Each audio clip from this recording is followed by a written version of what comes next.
ध्रुवतारे की कथा। राजा उत्तानपाद ब्रह्मा जी के मानस पुत्र भृगु के पुत्र थे। उनकी सनीति एवं सुरुचि नाम की 2 पत्नियां थीं।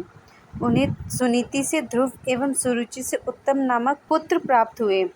वे दोनों राजकुमारों से समान प्रेम करते थे, बल्कि सुनीति ध्रुव के साथ साथ उत्तम को भी अपना पुत्र मानती थी, जबकि रानी सुरुचि ध्रुव और सुनीति से ईर्ष्या और घृणा करती थी। वह सदा उन्हें नीचा दिखाने के लिए अवसर ढूंढती ही रहती थी।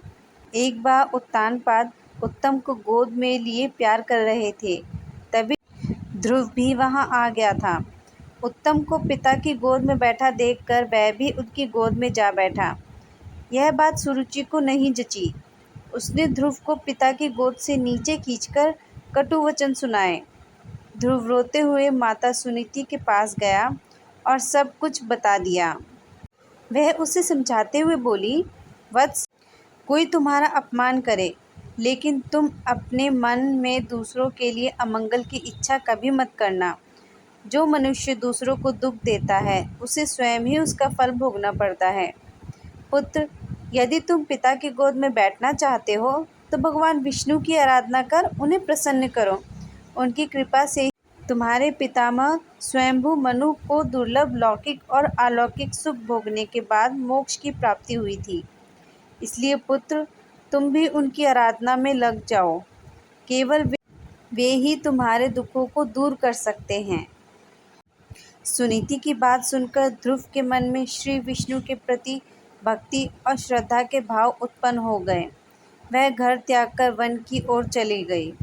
भगवान विष्णु की कृपा से वन में उन्हें देवर्षि नारद दिखाई दिए। उन्होंने ध्रुव को श्री विष्णु की पूजा आराधना की विधि बताई। ध्रुव ने यमुना के जल में स्नान किया और निराहार रहकर एकाग्र मन से श्री विष्णु की आराधना करने लगे। 5 महीने बीतने के बाद वह पैर के एक अंगूठे पर स्थिर होकर तपस्या करने लगे। धीरे धीरे उनका तेज बढ़ता गया।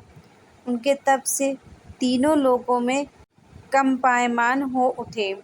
जब उसके अंगूठे के भार से पृथ्वी दबने लगी, तब भगवान विष्णु भक्त ध्रुव की समक्ष प्रकट हुए और उनकी इच्छा को पूछा। ध्रुव भाव विभोर होकर बोले, भगवान, जब मेरी माता सुरुचि ने अपमानजनक शब्द कहकर मुझे पिता की गोद से उतार दिया था, तब माता सुनीति ने यह कहा कि मैंने मन ही मन यह निश्चय किया था कि जो परम ब्रह्म भगवान श्री विष्णु इस संपूर्ण जगत के पिता हैं, जिनके लिए सभी जीव एक समान हैं, अब मैं केवल उनकी ही गोद में बैठूंगा। इसलिए यदि आप प्रसन्न होकर मुझे वर देना चाहते हैं, तो मुझे अपनी गोद में स्थान प्रदान कीजिए, जिससे कि मुझे उस स्थान से कोई भी उतार न सके। मेरी केवल इतनी सी ही अभिलाषा है। श्री विष्णु बोले, वत्स, तुमने केवल मेरा स्नेह प्राप्त करने के लिए इतना कठोर तप किया है, इसलिए तुम्हारी निस्वार्थ भक्ति से प्रसन्न होकर मैं तुम्हें ऐसा स्थान प्रदान करूंगा जिसे आज तक कोई प्राप्त नहीं कर सका है। यह ब्रह्मांड मेरा अंश और आकाश मेरी गोद है। मैं तुम्हें अपनी गोद में स्थान प्रदान करता हूँ। आज से तुम ध्रुव नामक तारे के रूप में स्थापित रहोगे और ब्रह्मांड को प्रकाशमान करोगे। इसके आगे श्री विष्णु ने कहा, तुम्हारा पद सप्त ऋषियों से भी बड़ा होगा और वे सदा तुम्हारी परिक्रमा करेंगे। जब तक यह ब्रह्मांड रहेगा, कोई भी तुम्हें इस स्थान से नहीं हटा सकेगा। वत्स, अब तुम घर लौट जाओ। कुछ समय के बाद तुम्हारे पिता तुम्हें राज्य सौंपकर वन में चले जाएंगे। पृथ्वी पर 36,000 वर्षों तक धर्म पूर्वक राज्य भोगकर अंत में तुम मेरे पास आ जाओगे। इतना कहकर भगवान विष्णु अंतर्ध्यान हो गए। इस प्रकार अपनी भक्ति से भगवान विष्णु को प्रसन्न कर बालक ध्रुव संसार में अमर हो गए।